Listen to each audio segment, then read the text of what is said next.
ओम शांति। 27 सितंबर 2024 के ईश्वरीय महावाक्य। पहले सुनते हैं मुरली के मुख्य पॉइंट्स।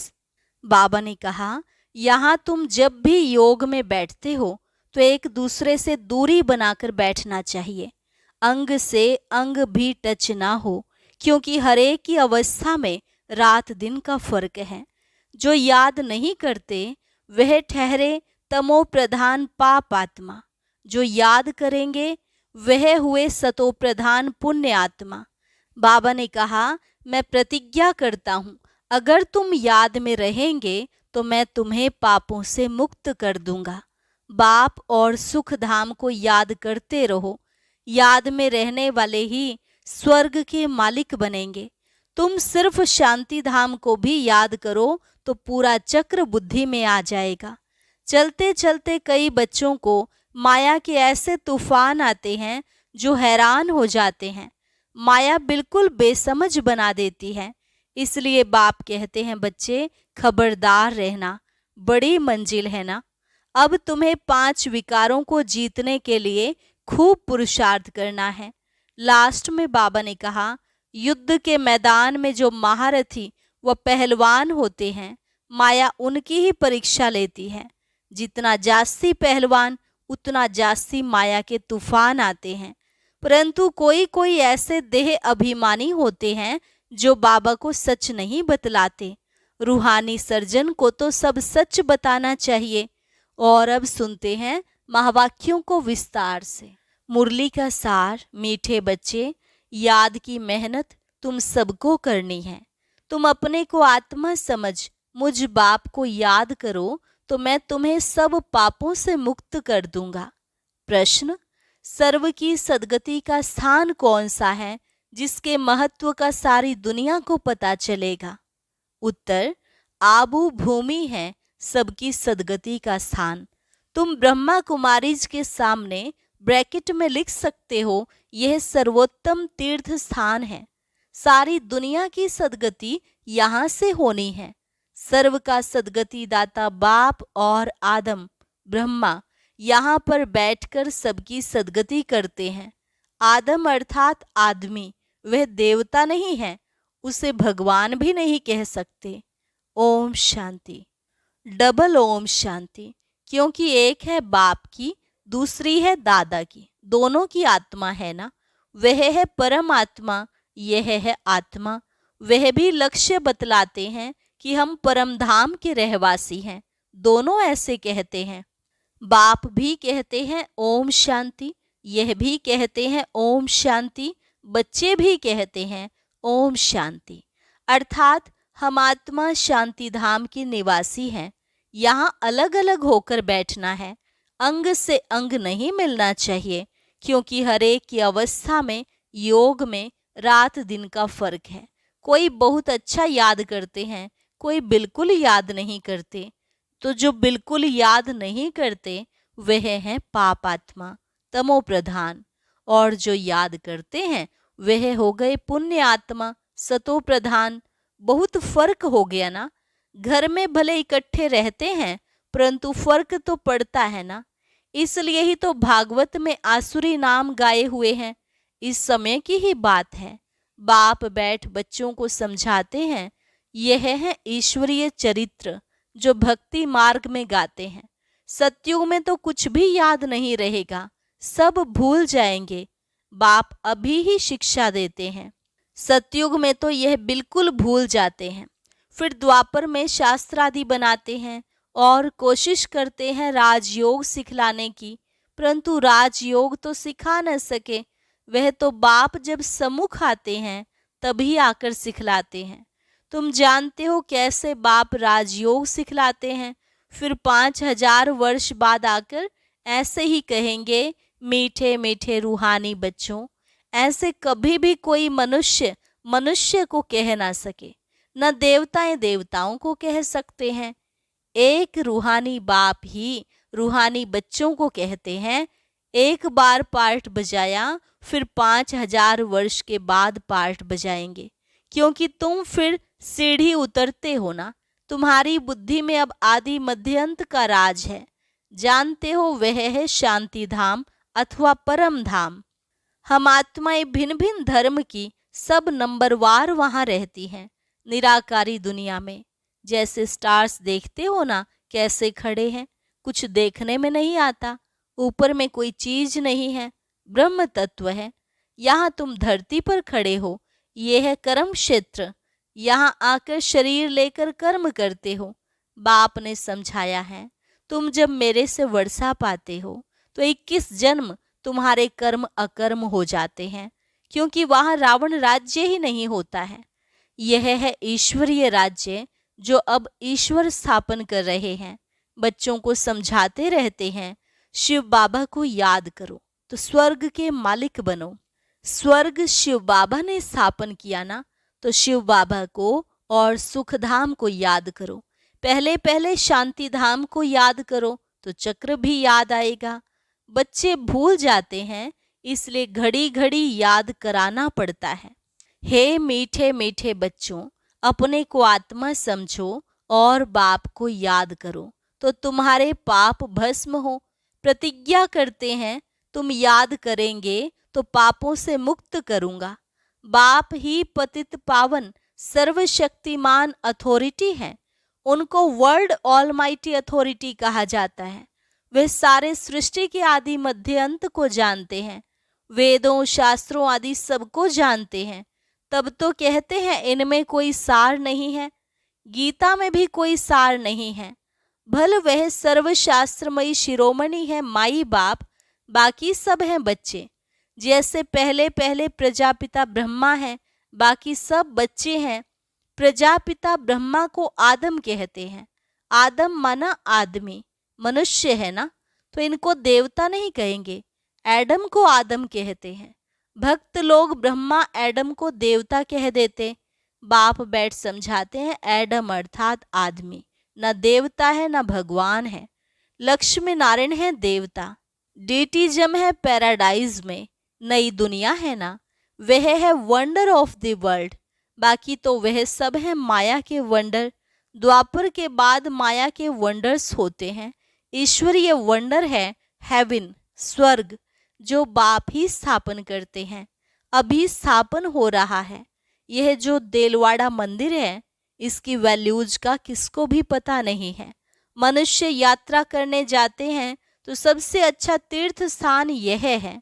तुम लिखते हो ना ब्रह्मा कुमारी ईश्वरीय विश्वविद्यालय आबू पर्वत, तो ब्रैकेट में यह भी लिखना चाहिए सर्वोत्तम तीर्थ स्थान, क्योंकि तुम जानते हो सर्व की सद्गति यहाँ से होती है।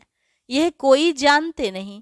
जैसे सर्वशास्त्रमयी शिरोमणि गीता है, वैसे सर्व तीर्थों में श्रेष्ठ तीर्थ आबू है। तो मनुष्य पढ़ेंगे, अटेंशन जाएगा। सारे वर्ल्ड के तीर्थों में यह है सबसे बड़ा तीर्थ, जहाँ बाप बैठ सबकी सद्गति करते हैं।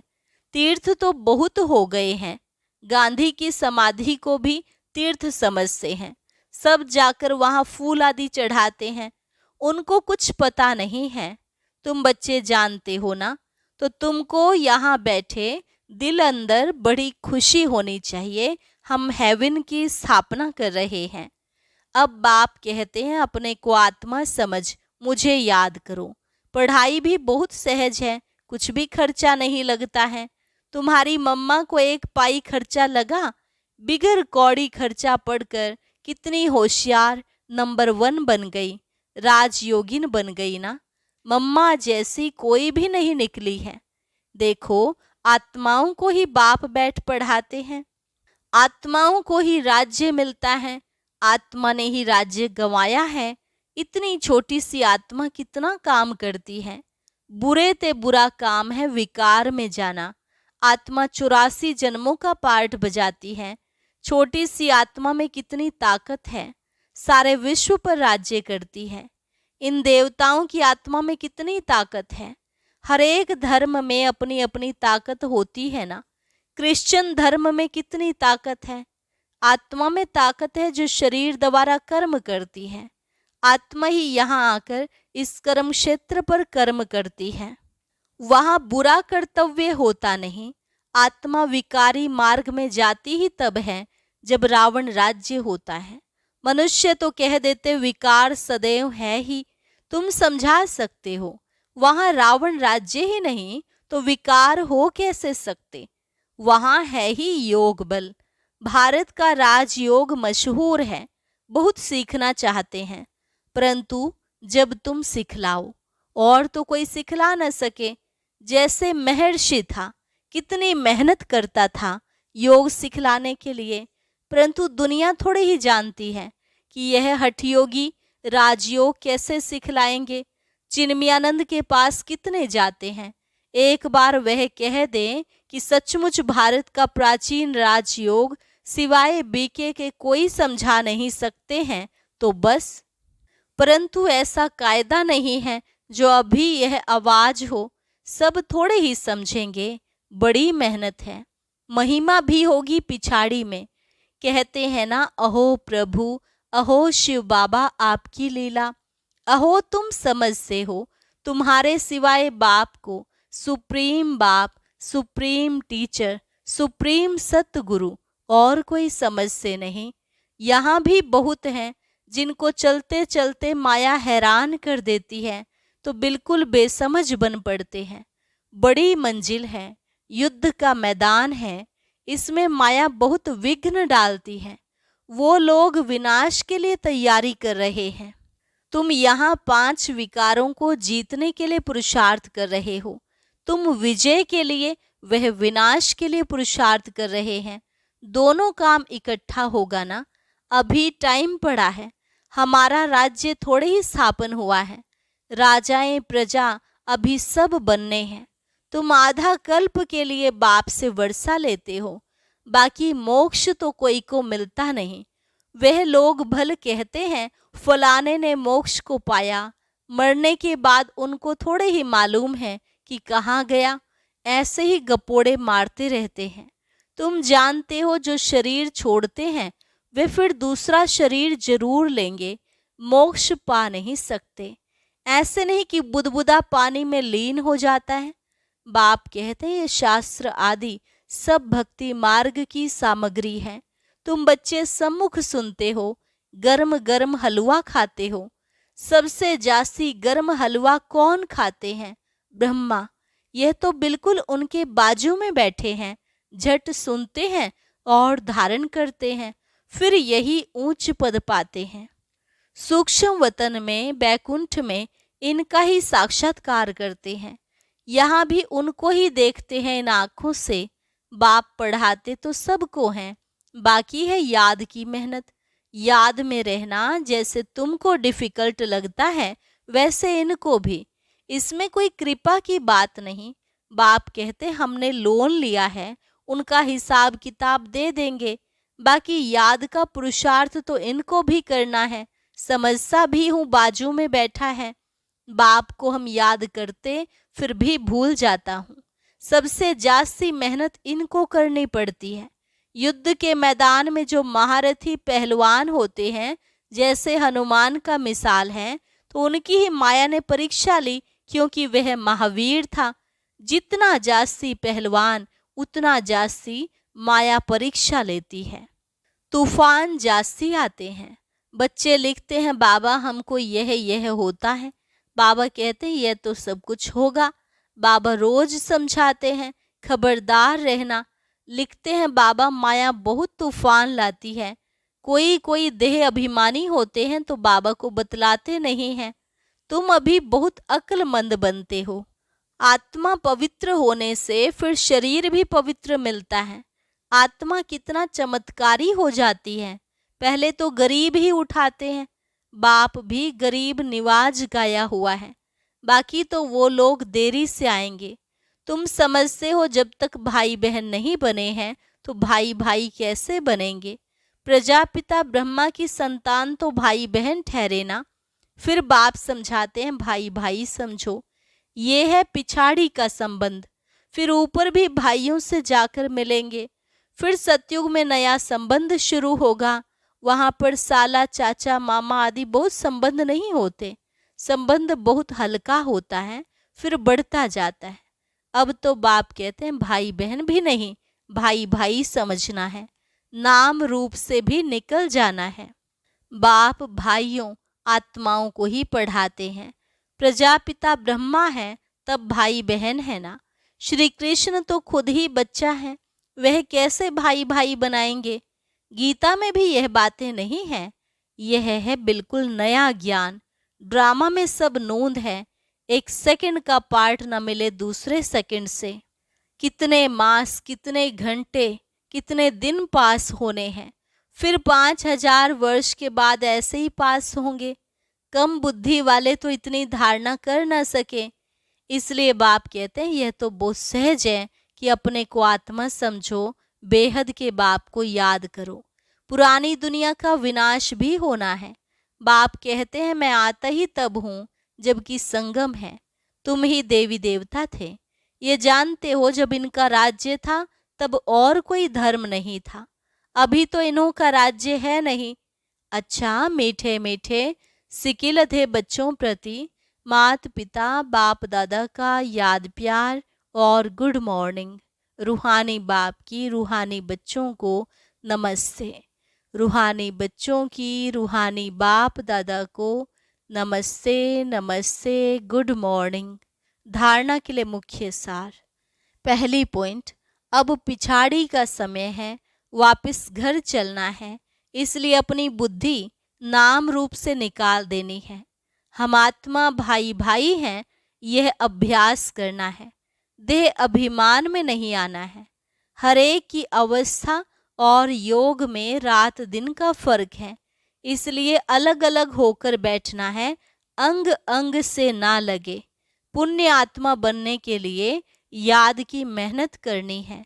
वरदान, बाप के प्यार में अपनी मूल कमजोरी कुर्बान करने वाले ज्ञानी तू आत्मा भव। बाप के प्यार में अपनी मूल कमजोरी कुर्बान करने वाले ज्ञानी तू आत्मा भव। बाप दादा देखते हैं अभी तक 5 ही विकारों के व्यर्थ संकल्प मेजॉरिटी के चलते हैं। ज्ञानी आत्माओं में भी कभी कभी अपने गुण व विशेषता का अभिमान आ जाता है। हर एक अपनी मूल कमजोरी व मूल संस्कार को जानता भी है। उस कमजोरी को बाप के प्यार में कुर्बान कर देना, यही प्यार का सबूत है। स्नेही व ज्ञानी तू आत्माएं बाप के प्यार में व्यर्थ संकल्पों को भी न्यौछावर कर देती हैं। स्लोगन, स्वमान की सीट पर स्थित रहें, सर्व को सम्मान देने वाले माननीय आत्मा बनो। ओम शांति। बाबा का बच्चों से तो स्नेह है ही, लेकिन एक और चीज़ से बाबा का अति स्नेह है। वह क्या है, जानने के लिए सुनते हैं आज का अव्यक्त ज्ञान मोती।